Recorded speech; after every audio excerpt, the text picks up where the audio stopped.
నవనామాని నాగుల చవితి. కార్తీక శుద్ధ చవితి నాగుల చవితి పర్వమై ఉంది. భారతదేశంలో విశేష భాగంలో శ్రావణ శుద్ధ పంచమి నాగపంచమిగా ప్రసిద్ధమైంది. కార్తీక శుద్ధ చవితి నాడు నాగవ్రతం చేయాలని చతుర్వర్గ చింతామణిలో కలదు. దీనిని బట్టి ఇది ఒక ఆంధ్రదేశంలోనే కాక అఖిల భారతం అందును ఒకనాడు ఆచరణలో ఉందని ఊహించవచ్చు. దీపావళి వెళ్ళిన 4వ నాడు మనకు నాగుల చవితి వస్తుంది. దీపావళి పండుగ నాడు కొట్టే డ్యూటీల్లోనే నాగుల చవితి ప్రస్తావన వస్తుంది. దిబ్బు దిబ్బు దీపావళి, మళ్ళీ వచ్చే నాగుల చవితి దీపావళి అని డ్యూటీలు కొడతారు. డ్యూటీలు పితృదేవతలు దారి చూపుతాయని, తప్పకుండా ఇంటి ముందర డ్యూటీలు కొట్టాలని అంటారు. నాగుల చవితి నాడు పుట్టలో పాలు పోసి నాగేంద్రునికి చిమ్మిలి చరుడి నైవేద్యంగా పెడతారు.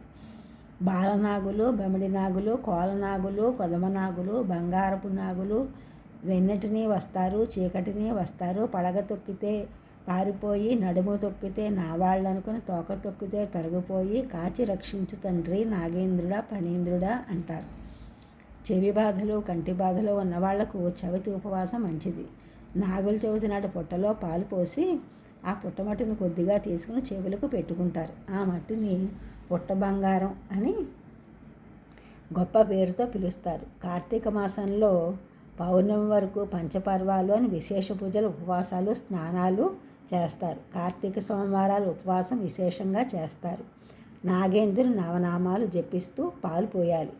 అనంతం వాసుకిం శేషం పద్మనాభంచ కంబలం శంఖపాలం ధృతరాష్ట్రం తక్షకం కాళీయం తథా ఏతాని నవనామాని నాగానాంచ మహాత్మనం సంతానం ప్రాప్యతే నూనం సంతానశ్చ రక్షకాః సర్వబాధ వినిర్ముక్తః సర్వత్ర విజయీ భవేత్. సాయంకాలే పఠిన్నిత్యం ప్రాతఃకాలే విశేషతః తస్య విషభయం నాస్తి సర్వత్ర విజయీ భవేత్.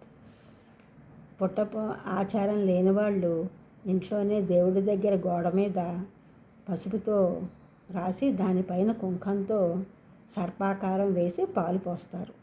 దానికే నాగేంద్రుడిగా భావించి పాలు పోసి చిమ్మిలి చనివిడి నైవేద్యంగా పెడతారు. ఈ ఛానల్ చూసిన వారందరూ కూడా సబ్స్క్రైబ్ చేయండి, షేర్ చేయండి, లైక్ చేయండి, కామెంట్ చేయండి. సబ్స్క్రైబ్ చేస్తున్నందుకు కూడా కృతజ్ఞతలు, షేర్ చేస్తున్న లైక్ చేస్తున్నారు, కామెంట్ చేస్తున్నందుకు కూడా ధన్యవాదములు.